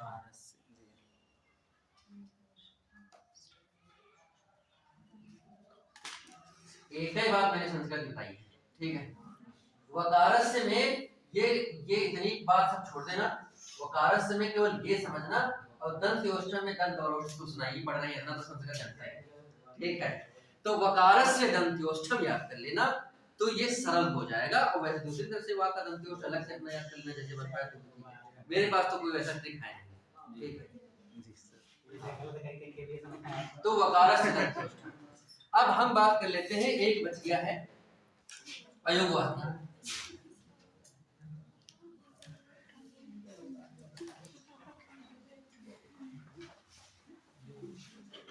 अयोगवाद दो होते हैं, पहला है अनुस्वार और दूसरा है विसर्ग। और मेरे ख्याल से इन दो में एक तो आपको पहले ही याद हो गया। वो कैसे? देखो, जो विसर्ग होते हैं उसका चिन्ह होता है ये, होता है। और इसको पढ़ते कैसे हैं? हा की तरह। कैसे पढ़ते हैं? और हा की तरह, हा का उच्चारण स्थान मुझे मालूम है कंठ, वही इसका भी होता है। विसर्ग का भी उच्चारण कंठ ही होता है। ठीक है, तो अको विसर्जनीय नाम कंठा, तो कहने का मतलब विसर्ग का भी उच्चारण कंठ ही होता है। तो कहने का मतलब मेरे इतना ही, जैसे लिखा है प्रातः, क्या लिखा है? तो प्रातः ऐसे लिखा है, और ऐसे भी मैं लिख दूं प्रातः, पढ़ेंगे तो हम वैसे ही। हाँ, वो अलग बात है, ये गलत बात है, ये सही है वर्तनी की दृष्टि से। ठीक है, तो ये पढ़ते लेकिन वैसे ही है। तो हम विसर्ग को कैसे उच्चारित करते हैं? हा की तरह। और हा का उच्चारण हम पहले से सीख ही चुके हैं, याद ही कर चुके हैं। हा माने जब कस के हंसेंगे तो कंठ खुलेगा, है? तो हा का उच्चारण कंठ, और कंठ की और हा की तरह भी विसर्ग को पढ़ते हैं, तो विसर्ग का उच्चारण कंठ। अब एक लेकिन याद करना जरूर, अनुस्वार। अनुस्वार जो है इसका उच्चारण होता है नासिका। ये याद करना पड़ेगा। ठीक है, अनुस्वार नासिका यानी नाक। अनुस्वारस्य नासिका, ये सूत्र होता है संस्कृत में। ठीक है, तो अनुस्वार का जैसे तैसे बढ़िया रटा के थोड़ा याद कर लीजिए, इसमें कोई ट्रिक नहीं है फिलहाल। हाँ, नासिका अनुस्वार थोड़ा मिलते मिलते भी लग रहे हैं। दूसरी बात ये है कि ये वाला जो चिन्ह होता है, ये इसका चिन्ह ये होता है और इसका चिन्ह ये होता है ना। तो ये वाला जो चिन्ह होता है, जैसे लिखा है डंक, है ना जी, या जैसे लिखा है संयोग, तो ये वाली जो चीज होती है अनुस्वार है ना। तो इसका उच्चारण क्या होगा? नासिका। इसका उच्चारण नासिका से, संयोग संसार, तो ना से इसका उच्चारण करते हैं। ठीक है, नासिका से। तो इसलिए अनुस्वार से नासिका, यानी कि अनुस्वार का उच्चारण नासिका से होता है। और विसर्ग वाला तो हा की तरह बोला जाता है, इसलिए हा का जो उच्चारण कंठ है वही विसर्ग का भी उच्चारण कंठ है। और ये विसर्ग वाला पूछा गया अलग से, आपकी परीक्षा में नहीं, किसी दूसरी परीक्षा में और पूछा जाए। इतने ही उच्चारण स्थान होते हैं, इसके अलावा कोई उच्चारण स्थान नहीं। और जितने भी मैंने बताए थे वो वाले, जैसे कि मान लिया कि ये लिखा मिल जाए, ये छा वाला लिखा मिल जाए, और मान लिया कि इसका उच्चारण स्थान मैंने कहा नहीं होता है, मान लिया पूछ ही ले, तब तो क्या इसमें छा में कौन कौन जुड़े रहते हैं? का बता दो और सा का बता दो, बस वैसा विकल्प होगा। यदि ऐसा पूछेंगे नोटंकी तो ऐसा विकल्प होगा, लेकिन पूछना नहीं चाहिए क्योंकि ऐसा ये मूल वर्णों में है नहीं। ठीक है, इसलिए तो वो दो से बन के, पहले से बन के दो से बने हैं, तो इनको हम वर्णमाला में पहले से उच्चारण स्थान सीख ही चुके, तो इसका क्या पूछने की जरूरत है? इसका पूछो, तो ऐसा ही होता ही है, ऐसा पूछा भी जाता है। तो ये बात उसमें और नहीं, बस इतने ही है, इतने ही उच्चारण स्थान है। और मेरे ख्याल से इतने उच्चारण स्थान यदि आपको याद है तो दूसरे कहने की जरूरत नहीं है, सभी परीक्षाओं में समान है। संस्कृत हिंदी में एकदम उच्चारण स्थान हमारे हैं, कोई अंतर नहीं रहता। हाँ, उनके भी नहीं होते, उनके भी उच्चारण स्थान नहीं आते, होते भी नहीं। तो अब बात ये है कि अभी तक कभी पूछा नहीं गया, ना तो संयुक्त का और ना तो विसर्ग का। बताने के लिए कोई उठपटांग बता दे तो हम नहीं कह सकते हैं कि कोई यूट्यूब पे सबको बताता है, ठीक है, तो हम उसकी बात नहीं कर सकते। लेकिन मैंने किसी प्रमाणिक किताब में पढ़ा नहीं तो हम कह नहीं सकते। और प्रमाणिक किताब का मतलब मैंने आपको एक बात कही कि हिंदी की जो प्रमाणिक है तो ठीक ही है। दूसरी बात यह है कि हिंदी आई कहाँ से, संस्कृत से आई। और दूसरा मैंने ये कहा कि संस्कृत और हिंदी के उच्चारण स्थानों में कोई भी अंतर नहीं। तो संस्कृत में उच्चारण स्थानों से संबंधित 11 सूत्र हैं। कितने सूत्र हैं? 11वें सूत्र की मैंने बहुत बड़ी कम से कम 6-7 किताबों में व्याख्या पढ़ रखी है। सीधे लघु सिद्धांत कौमुदी में ही मैंने व्याख्या पढ़ रखी है। तो फिर अब जब उसमें लिख रखा है, प्रश्न है संस्कृत में कि उच्चारण स्थानों से संबंधित सूत्र 11 ही कुल हैं, तो 12वां कहां से आएगा? 11 में जितनी बात होगी खत्म तो है नहीं। तो जो बात पढ़ी नहीं अंदाजा में जरूरत है। और हिंदी में कभी पूछा ही नहीं, कहीं किसी प्रश्न पूछा हो तो लाना, फिर देखा जाएगा, फिर उसको भी खोया जाएगा, ऐसा नहीं है। तो बात करते, तो ये मेरे ख्याल से समझ लीजिए। अब मैं 2 बातें और बचती हैं। हाँ अभी टाइम है मेरे पास, और उतने में हम काम कर लेंगे, पूरा वर्णमाला खत्म हो जाएगा। फिर हम शब्द पढ़ाएंगे, संज्ञा सर्वनाम विशेषण क्रिया वाला, ठीक है। विकारी विकारी पहले बताएंगे आपको क्या होता है। तो लेकिन उतना हमारे पास 2 चीजें बची हैं। एक है प्रयत्न। इसके प्रयत्न का मतलब होता है कि घोष, घोष और अल्पप्राण, ये भी परीक्षा में आते हैं, आया भी है शायद। तो इसको हम इतने मिनट में बता लेंगे आराम से, ज्यादा इसमें कुछ है नहीं। और उसको बता देते हैं, इसको बिगाड़ देते हैं, लिखना किसी को। और ये घोष घोष और अल्पप्राण महाप्राण आज हो जाएंगे तो ये पूरा वर्णमाला खत्म हो जाएगा।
देखो बहुत सारी लंबी चौड़ी परिभाषाएं मैं नहीं लिखवा रहा हूँ, ना पूछेगा आपसे, बस जानना लेकिन जरूरी है। घोष जो शब्द होता है, जो घोष शब्द है, इसका मतलब होता है गूंज। और गूंज का मतलब समझ रहे हो, कोई आवाज हो और जोर से हो, है ना। इसी से एक शब्द बना है, जैसे आपने पढ़ा होगा उद्घोष। क्या पढ़ा होगा? उद्घोष। उद शब्द है, उत शब्द है और संधि के नियमानुसार ता को दा हो गया है। जस्ट तो संधि का नियम होता है, उसमें जो है उद हो जाता है, उद्घोष। और उद्घोष का मतलब होता है जैसे कि अरबी फारसी में शब्द आता है नारा, अंग्रेजी में क्या कहते हैं? स्लोगन। स्पेलिंग सही लिखा है, समझ लेना, आपको ज्यादा ठीक है। स्लोगन तो कहने मतलब ये है। तो उद्घोष को हिंदी में नारा जो होता है उसका हिंदी होता है उद्घोष। क्या होता है? उद्घोष, ठीक है। स्लोगन कहते हैं अंग्रेजी में। तो उद्घोष जो शब्द है उत और घोष से बना है। उत माने ऊंचा, भावार्थ में, और घोष माने गूंज या आवाज, ऊंची आवाज। ये तो यानी कि इसका यहाँ पे क्या मतलब है? यहाँ पे मतलब ये है कि जब हम किसी भी वर्ण का उच्चारण करते हैं, जैसा कि अभी मैंने पढ़ा था, वो क्रम में पढ़ा था तो मैंने कहा था कि वायु की जरूरत होती है। वो वायु क्या करती है कि हमारे मुख में ऐसा सिस्टम है, ठीक है। अब जैसे मैंने कहा हारमोनियम में बजता है, उसमें से निकलता है। तो अब मान लें कि किसी भी क्या कहते हैं कि कहीं भी हवा घुस जाए तो बजने लगेगा, ऐसा तो नहीं है। सिस्टम होगा ऐसा तभी बजेगा, है ना। तो वही बात ये है कि हमारे मुख में है और आवाज निकलती है, तो ऐसा सिस्टम उसके अंदर बना होगा तभी आवाज स्वर निकलते हैं। तो उसको कहते हैं, जो सिस्टम है उसको कहते हैं स्वर तंत्री। क्या कहते हैं? स्वर तंत्री। तो स्वर तंत्रियां जब कंपन करती हैं थोड़ा ज्यादा, तो उसको कहते हैं सघोष। अब जिनको उच्चारण करने पर वर्णों को कम कंपन करती है उसको कहते हैं आघोष। आ माने नहीं, होता तो ये है कि नहीं, लेकिन यदि स्वर तंत्रियां बिल्कुल भी कंपन नहीं करेंगी तो कोई उच्चारण होगा ही नहीं। भाई कुछ तनिक भी नहीं हिलेगा, कोई चीज बिल्कुल सब शांत है तो कहीं से कोई आवाज आएगी नहीं, कुछ तो हिलना पड़ेगा। नाम जरूर इसका आघोष है लेकिन कम हिलती।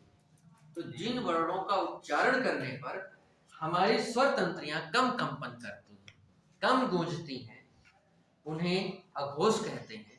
और जिन वर्णों का उच्चारण करने पर हमारी स्वर तंत्रियां अधिक कंपन करती हैं, अधिक गूंजती हैं, उन्हें घोष या सघोष कहते हैं। बात देखिए, स का मतलब सही है ना, और ना भी लगा तो ठीक है, दोनों बातें मिलती हैं। तो इसमें वर्ण होते कौन से हैं? तो याद रखने के लिए मैं ऐसा कर सकता हूं, याद रखने के लिए ऐसा मैं कर सकता हूं, 12 सा। क्या कर सकता हूं? क्या 12 सा होते हैं कहीं? 7 12 होते नहीं है, तो फिर मैंने 12 सा क्यों लिखा? याद करने के लिए ये ट्रिक है। ये क्या है? ट्रिक का मतलब जुगाड़। अब बात ये है कि ये जो मैंने लिखा है 12 सा, तो सा इसका मतलब है गिनती ज्यादा हो रही है, तो इसका मतलब सा जितने प्रकार की है, ठीक है, उन सभी को लेंगे। क्या करेंगे? उन सभी को लेंगे। तो 3 ही सा है, तीनों को ले लेंगे। और 12 का मतलब हो वर्गों का पहला दूसरा, और वर्ग किसमें है? केवल स्पर्श में। अंत इष्ट में वर्ग कहाँ होता है? उसमें भी वर्ग नहीं होते हैं। तो अंत इष्ट और उस में से कोई एक ले लिया गया, और एक लिया गया है उस, और उस में भी हा नहीं लिया गया, उसमें भी हा नहीं लिया गया, हा नहीं होता है। और इसीलिए जो है ये परीक्षा में पूछ लेते हैं, और उनके जब सीधा सीधा याद करते हैं तो गड़बड़ा जाते हैं। हा भी इसमें जोड़ लेते हैं, और जहाँ हा जोड़े नहीं कि हा इसमें होता नहीं, फिर गड़बड़ा जाएगा। तो हा नहीं होगा, 12 से याद रखना है। अब घोष में क्या लिखना है? 12 सा। और इस सा का तो मतलब समझ गए, तीनों सा। 12 सा होती नहीं है तो जितनी सा होती है सभी ले लो, 3 ही सा होती, तीनों सा ले लो। अब फिर 12 का मतलब क्या हुआ? वर्गों का पहला दूसरा वचन। तो वर्गों का यहाँ पे ऐसे लिख लेंगे। और वर्ग कौन से होते हैं? वही का वर्ग, चा वर्ग, टा वर्ग वाले 71, है ना। तो वर्गों के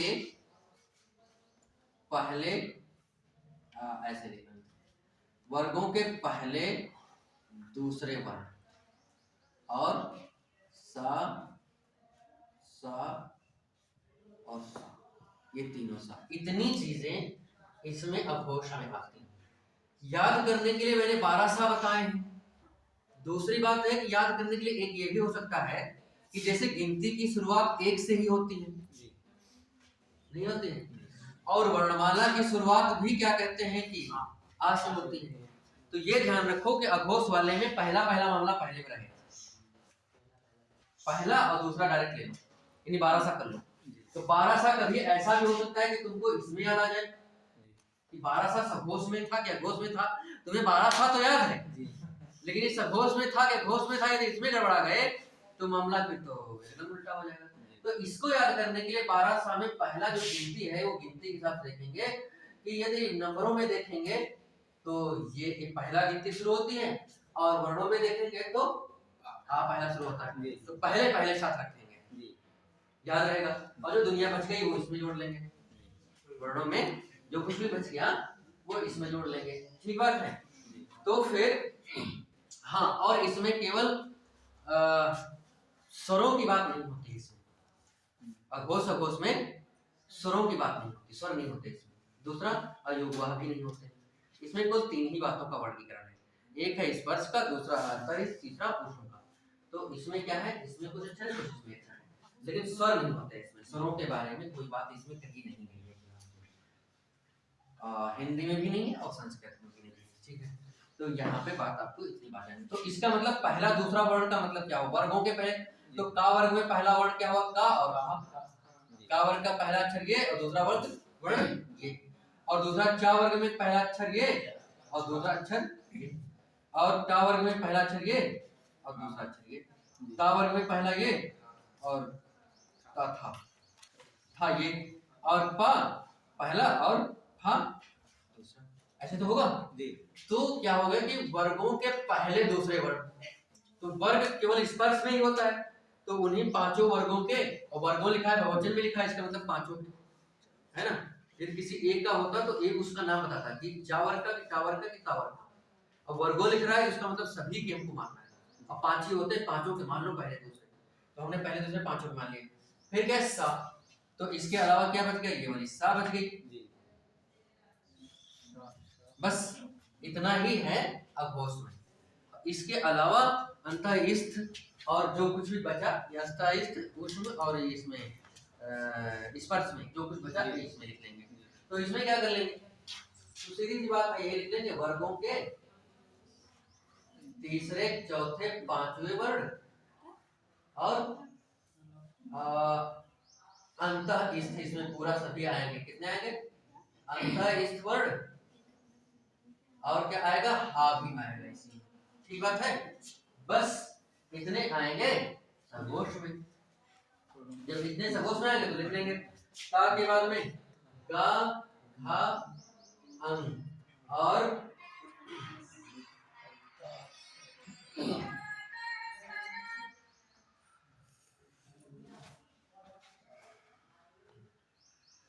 तीसरा तीनों लिख लिए और चा छा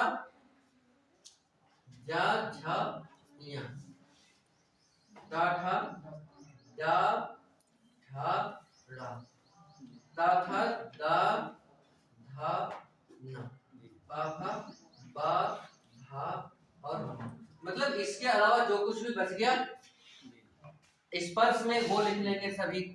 ठीक है, और क्या बच गया था उसमें, और अंतःस्थ बच गया था पूरा, तो पूरा अंतःस्थ लिख लेंगे या रा ला और वा, पूरा लिख लिया मैंने। और क्या बच गया था, हा, उसमें बच गया था, हा लिख लिया। अयोग वा और स्वर इसमें शामिल नहीं होते हैं। तो फिर बस इतने खत्म कहानी। बस अघोष और सघोष में इतने ही वर्ण हैं। परीक्षाओं में पूछते हैं कि निम्नलिखित में से कौन सा अघोष है कौन सा सघोष है, विभिन्न परीक्षाओं में पूछते हैं, आपको भी पूछेंगे। तो उसमें जो है आप बताइएगा कुछ इस तरह से। मेरे ख्याल से एक बात याद रखिएगा, दूसरी बात तो अपनी याद रखते हैं, है ना, 1200 याद रखना है। एक बात वर्णमाला में और बचती है, अल्पप्राण महाप्राण। ठीक है, उसको लिख देते हैं। अब उसमें क्या है, जैसे मैंने कहा कि इसमें तो हमारे गले की कंठ की स्वर तंत्रियां कंपन करती हैं, घुसती, उसके आधार पर वर्गीकरण है। अल्प प्राण महाप्राण का क्या वर्गीकरण है, अल्प माने कम, और प्राण मैंने अभी बताया थे, प्राण कौन, हवा, हवा की पर्यायवाची होती है प्राण। हवा की पर्यायवाची देखोगे जाकर के पीएन पांडे में हृदय वाणी में, उसमें पर्यायवाची 1500 पर्यायवाची लिखी गई है, एक एक की पर्यायवाची 10-10 20-20 पर्यायवाची लिखी गई है। ठीक है, तो देखोगे जाकर के कि हवा की पर्यायवाची में प्राण लिखा होगा, प्राण हवा की पर्यायवाची है, यानी कि प्राण हवा, हवा ही समझो प्राण, या प्राण हवा या हवा प्राण, जो कुछ भी एक दूसरी पर्यायवाची। ठीक है, जैसे कि जीवन में जल, जल जो है पानी, उसको जीवन की पर्यायवाची में लिखा गया है, यानी कि अगर ना होता जल तो ये जग जाता जल। कौन अलंकार है इसमें, कौन सा अलंकार है, अगर ना होता जल, गलत बात, यमा का अलंकार है ना, एक जल का मतलब है पानी और एक जल का मतलब जल जाना, है ना, तो ये चीज है। तो मेरे कहने का मतलब ये है कि प्राण का मतलब वायु होता है, प्राण का मतलब वायु। तो जिन वर्णों का उच्चारण करने पर हमारे मुख से कम हवा निकले वो होंगे अल्प प्राण, और ज्यादा हवा निकले महाप्राण, महाप्राण। ठीक है, महाप्राण एक कवि को कहते हैं, कौन कवि, सूर्यकांत त्रिपाठी निराला। सूर्यकांत त्रिपाठी निराला को भी महाप्राण की बात दी जाती है। ठीक है, जैसे कुछ कवियों के उपनाम होते हैं ना, तो वैसे इनके भी कुछ है, निराला भी कहते हैं और महाप्राण भी कहते हैं। तो ये बातें हैं, तो उसको लिख लेते हैं जल्दी जल्दी, इसको लिखा कुछ लिख, हाँ इतने तो हमारा हो जाएगा काम, मतलब ये लिखेगा।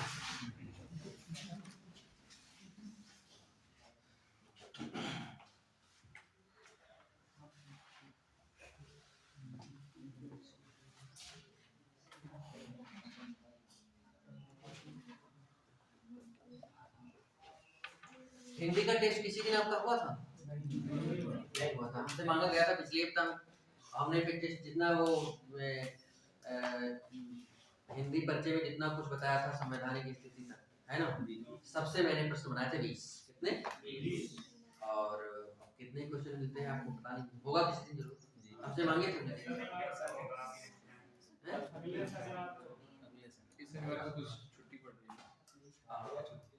कल ही तो है ना, कल महाशिवरात्रि है।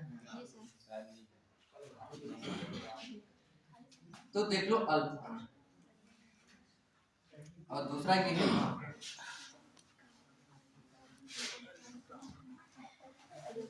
देखो इसमें क्या है कि अल्प मने कम और प्राण मने वायु, यानी कि जिन वर्णों को उच्चारण करने पर हमारे मुख से कम वायु निकलती है उन्हें अल्पप्राण कहते हैं, और जिन वर्णों को उच्चारण करने पर हमारे मुख से अधिक वायु निकलती है उन्हें महाप्राण कहते हैं। तुम सोचोगे कि क्या ऐसा भी कुछ है? हाँ बिल्कुल ऐसा है, मैं कुछ वर्ड लिखूंगा अभी तो ये बताऊंगा, पहले लिखते हैं। इसमें कौन से आएंगे? इसमें वर्ण आएंगे वर्गों के पहले दूसरे पहले तीसरे और पांचवें, ठीक है। और अंतःस्थ, और क्या आएंगे?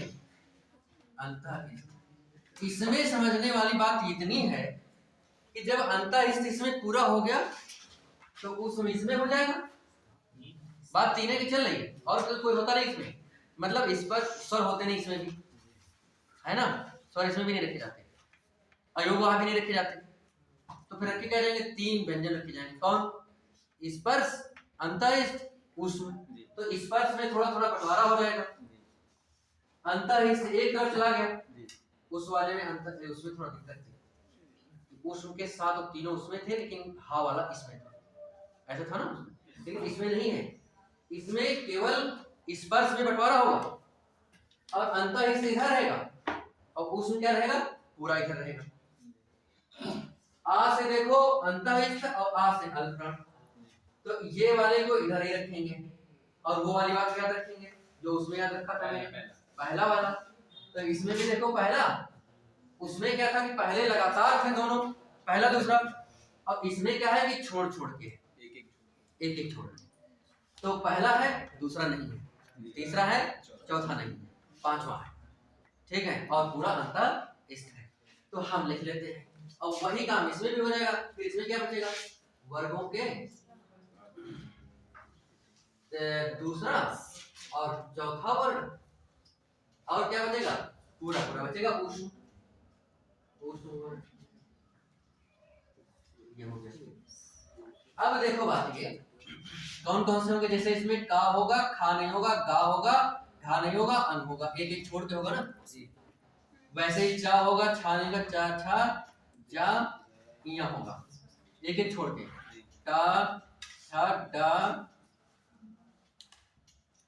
और डा, ता था दा धा और ना, पा था बा और मा, एक एक छोड़ के बीच के, ठीक है, ये हो गया। और कौन बचा? यारा लावा, अंतःस्थ, यारा ला और वा, ठीक है, ये हो गया।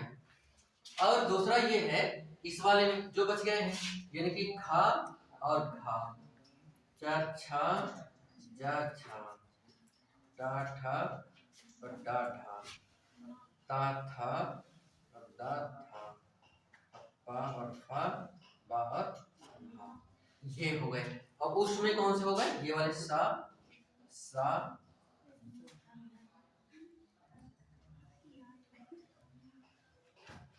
बस खत्म, इतनी बातें हैं इसमें, इतनी ही बात इसमें। इसको तो मैंने बड़ी जल्दी बता दिया है ना। तो कहने का मतलब ये है कि अब बात यहाँ पे मैं दो बातें बताऊंगा आपको। पहली बात तो जो ट्रिक है वो तो हमारे हिसाब से, हमको जो सही लगा सरल लगा वो है।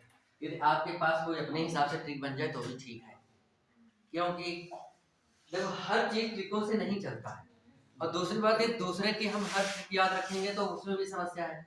तो एक YouTube पे जानते हो खूब ट्रिकें चलती हैं, ठीक है, ट्रिक वाले ही चैनल चलते हैं पूरे पूरे, हर विषय पे ट्रिक, भूगोल, इतिहास, विज्ञान, जितने भी प्रकार के मैथ गणित सब में ट्रिक है। एक व्यक्ति का मैंने कमेंट पढ़ा था, बड़ा मजा आया था, मैं शेयर करना चाहता हूँ, मतलब आपसे साझा करना है। उसने लिखा है, किसी व्यक्ति ने, स्टूडेंट ही होगा कोई, भाई पढ़ने वाली चीजों पे गाना वाना सुनना हो तो क्या बच्चे से लेके बुजुर्ग तक सुन सकता है, लेकिन पढ़ाई लिखाई चीज तो होगी तो मान के चलो कि 99% तो स्टूडेंट ही कोई होगा, ठीक है। उसने कमेंट क्या किया, उसने कहा कि इतने सारे ट्रिक हो गए हैं, इन सारे ट्रिकों की याद करने की कोई मतलब समझ रहे हैं, इतने सारे ट्रिक हो गए हैं, इन ट्रिकों को, इतने सारे ट्रिकों को याद करने की कोई ट्रिक बताइए। समझने वाली बात है, मुझे बड़ा मतलब मजा आया, मुझे अच्छा लगा। इसका भावार्थ मेरा क्या है, मैं बताना क्या चाहता हूँ, मैं इसलिए बताना चाहता हूँ कि मैंने ये जितनी बातें बताई ये मेरी ट्रिक है, इस ट्रिक से आपको सहजता से याद रहे तो ठीक है, 2-4 बार अभ्यास करने से सहजता से याद रहे तो ठीक है, अन्यथा ट्रिक ही याद करने में पूरी जान लग जाए तो इससे मूलभूत तथ्य याद करो, इससे बड़ा ये है कि मूल ही तथ्य याद कर लो, है ना, या अपने हिसाब से कोई तथ्य हो तो उसके याद। तो ये दो बातें मुझे कहनी है। अब एक बात और कि हमने अभी कहा था कि इसमें कम वायु निकलेगी हमारे मुख से और इसमें ज्यादा निकलेगी। देखो हम अपने मुख के सामने हथेली करेंगे तो का जब बोलेंगे तो हमारे मुख से वायु निकल करके हथेली पे लड़ेगी। लड़ने का मतलब बहुत जोर एकदम ना है कि तो हाथ दर्द करने लगे, लड़ने का मतलब ये है कि महसूस होगा। तो अल्प वाले में महसूस नहीं होगा और महाप्राण वाले में महसूस होगा, क्योंकि अल्प प्राण, ये वाले अल्प प्राण इसमें कम हवा निकलती है। जैसे इनको ही समझ लो, यार अलावा कुछ पता चला, और सा सा सा बोलोगे तो आपको लगेगा मुख से हवा निकल के आपके हथेली पर लड़ेगी, महसूस होगा। ऐसे ही का बोलोगे का महसूस नहीं हुआ, और खा बोलोगे चाहे जितना तेज बोलो चाहे जितना धीरे बोलो आपको लगेगा कि हमारे मुख से हथेली वायु निकल करके हथेली पर कुछ स्पर्श की। मेरी बात समझ पा रहे हैं? ये सारी वैज्ञानिक तथ्य हैं, बहुत सब में चीजें हैं। देखो बहुत सी चीजें हिंदी की मैं भी नहीं जानता, हिंदी हजारों वर्षों से ऋषि मुनियों की क्या कहते हैं खोज है, तो उसके अनुसार जो जितनी बातें हम लोग जान पाए अभी तक खोज हो पाई वर्तमान वैज्ञानिक तो वो है, नहीं तो जितने जो प्रकार ये सब बना रखे हैं इसका कोई कारण था, उन्होंने इसमें वर्गीकरण कर रखा है, इसको समझने में, उच्चारण करने में, बोलने में, क्योंकि हिंदी एक ध्वन्यात्मक भाषा है, जैसा हम बोलते हैं वैसा ही लिख लेते हैं, लिखा जाता है, तो इसलिए उन्होंने इन वर्णों स्वरों को बनाया कि इनको जैसा बोला जाए वैसा ही लिखने के लिए उन्होंने वर्णों का वर्गीकरण किया, वर्णों को बनाया, तो इसलिए इन्होंने खोज किया, तो इनमें सब में वैज्ञानिकता है। तो ये आप समझ पाएंगे, शायद इसको प्रयास करके देखिएगा, इसको बोलेंगे तो कम वर्ण हवा निकलेगी आपके मुख से और इसको बोलेंगे तो ज्यादा निकलेगी, अपेक्षा कर महसूस होगा, ठीक है। तो ये वाली बात हो गई, तो अल्प प्राण महाप्राण हो गया। वर्णमाला में होती तो एक बात और है, मैंने छोड़ दिया उसको, और वो आपके पाठ्यक्रम में है नहीं, कभी पूछा नहीं गया। वर्ण को वर्णों में दूसरे नाम होते हैं, जैसे कि प्रकंपित वर्ण किसे कहते हैं, लुंठित वर्ण किसे कहते हैं, काकल्य वर्ण किसे कहते हैं, अनुनासिक वर्ण किसे कहते हैं, बलाघात क्या होता है, अर्ध स्वर किसे कहते हैं, समृद्ध विवृत क्या होता है, कठोर स्वर किसे कहते हैं, कोमल स्वर किसे कहते हैं, वृत्ताकार स्वर किसे कहते हैं, अर्धवृत्ताकार स्वर किसे कहते हैं। आपकी परीक्षा में सेट में अभी तक एक भी क्वेश्चन मैंने नहीं देखा है इससे पूछा। हाँ दूसरी परीक्षाओं पूछे तो हमने इस बात को स्किप कर दिया, छोड़ दिया है, मैंने आखिर में आपको बता दिया, ठीक है। तो बात ये, इस बात को मैंने छोड़ दिया है, कभी यदि ऐसा मौका है तो मैं बताऊंगा, लेकिन मुझे ऐसा भी करना है कि कुछ ऐसा इतना मैं पढ़ा दूं परीक्षा होने तक कि जब मुझसे पूछा जाए तो मैं बता सकूं कि इतना कोर्स हुआ। अब मैं एक ही बात को जो पूछा भी नहीं गया है और उसी में मैं पढ़ा रहूंगा तो फिर ठीक नहीं रहेगा, है ना।